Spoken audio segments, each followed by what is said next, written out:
Hello बच्चों, let's read the question. The question says that which of the following statement is correct for the ionic hydride?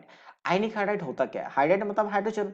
तो आयनिक hydride मतलब आप sodium का alkali या alkali earth metal का hydride बना लो तो हम उसे आयनिक हाइड्राइड कहते हैं। बेसिकली अल्कली मेटल या फिर अल्कली अर्थ मेटल का। उसमें भी एक्सेप्ट याद रखे ब्रिलियम ब्रिलियम एंड मैग्नीशियम, क्योंकि इन दोनों का हाइड्राइड कैसा होता है? कोवेलेंट होता है। तो इन दोनों को छोड़कर क्योंकि साइज स्मॉल होते हैं तो उसमें कोवेलेंट कैरेक्टर बहुत ज्यादा बढ़ जाता है फजान रूल के हिसाब से।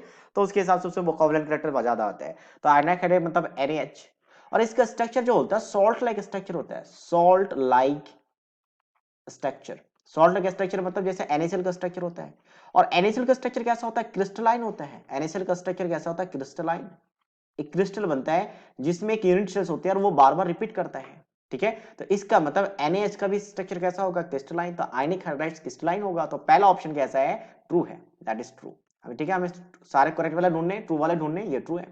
आयनिक hydrides are non volatile. Non volatile का मतलब क्या? जिसका वेपर ना बने, means which do not form which do not form vapour. Vapour ना बने, आप हीट करते रहो वो वेपर बनेगा ही नहीं।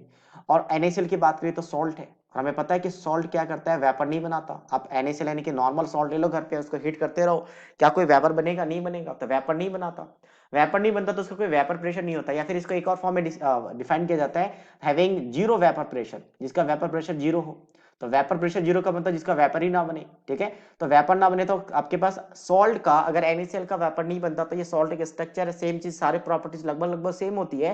तो आयनिक हाइड्राइड का भी, या फिर आप KH भी ले सकते हो एग्जांपल में, या CaH2 भी ले सकते हो, तो उनका भी क्या होगा? आपका नॉन वोलेटाइल ही होगा। तो उसका भी ये वाला स्टेटमेंट कैसा है? ट्रू है। नेक्स्ट है ionic hydrides are non conducting in solid state, that is also true.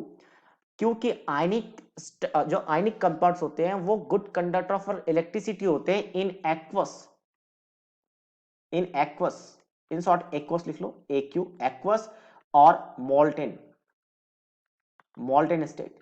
तो एक्वस और मोल्टेन स्टेट में गुड कंडक्टर ऑफ इलेक्ट्रिसिटी होते हैं, कंडक्टर ऑफ इलेक्ट्रिसिटी। ठीक है, नॉन नॉन नहीं, कंडक्टर ऑफ इलेक्ट्रिसिटी है एक्वस एंड मोल्टेन स्टेट में। और सॉलिड स्टेट में आयनिक। ऐसा क्यों होता है? जब सॉलिड स्टेट में देखते हैं हम, सॉलिड स्टेट में तो फ्री आयंस नहीं होते। Do not contain free ion. Free ion नहीं होते। जैसे NaCl है तो ये आपके पास फ्री नहीं होते, ये क्या होता है? आपके पास जुड़े होते हैं एक दूसरे के साथ, और वो आपके पास कंबाइंड रहते हैं, उसको हम फ्री नहीं कर सकते। बट जैसे एक्व सॉल्यूशन में लेते हो, तो एक्व सॉल्यूशन में जैसे NaH को ले लिया तो एक्व सॉल्यूशन में ब्रेक हो जाएगा, जैसे Na पॉजिटिव और H नेगेटिव। और जैसे ब्रेक हो गया, या फिर मॉल्टन स्टेट में ब्रेक हो गया, तो ब्रेक होने जैसे ही ब्रेक होगा तो ये ब्रेक होने की वजह से फ्री आयन बन जाएगा। और फ्री आयन हो गया तो आयन के मूवमेंट्स की वजह से कंडक्ट करती है इलेक्ट्रिसिटी, क्योंकि इलेक्ट्रिसिटी दो करंट से करती है, या तो इलेक्ट्रॉन के फॉलो से जैसे वायर वगैरह में होती है, और अगर आप सॉल्यूशंस या फिर मॉल्टेन स्टेट में लोगे तो आयंस की वजह से। तो आयंस तभी होंगे जब आपका एक्वस या मॉल्टेन होगा। तो दैट मींस ये स्टेटमेंट कैसा है? ट्रू है। सो ओवरऑल कौन सा आपका सही होगा? So that means option D is the right answer. So option D is right answer of this question. So I hope you understood it well.